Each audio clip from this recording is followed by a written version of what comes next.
imam upalu sinus. Sada mi možda nije to od koronavirusa. Molim, upoznajte me koji su simptomi, jer tripam se da se radi o koroni. Uviše me vijesti, ne mogu da slušam više. TV, radio pa i svaki portal piše. Raja po Facebooku savjete deli, kažu da je najbolji luk bijeli. Pa vas zato zovem da vidim ima li smisla, jer kako vidim ova situacija nas je stisla. Ljudi po centrima sve pokupovaše, ne možeš ni maske nigdje naći više. Ispade da je korona opasnija od ebole.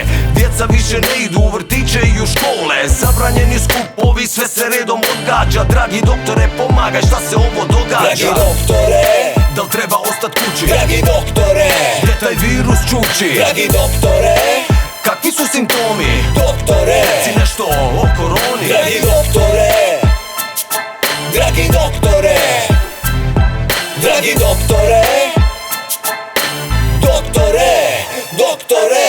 Alo, alo.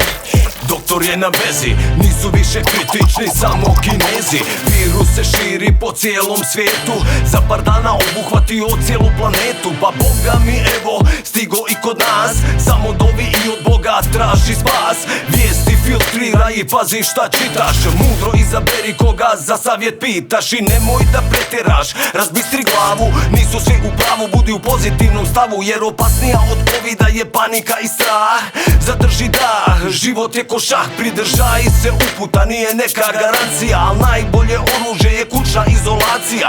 Ostani kuće i sa punom ruke peri, razmišljaj o sebi drugom, o svojoj vjeri. Izbjegavaj skupove, pravi drugačiji plan.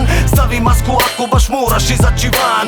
Otežano disanje, bolovi, groznica i znoj, u tom slučaju odmah zovi na ovaj broj. Dragi doktore, da li treba ostat kući? dragi doktore, gdje taj virus čuči? dragi doktore, kakvi su simptomi? doktore, reci nešto o koroni. dragi doktore, dragi doktore, dragi doktore, doktore, doktore.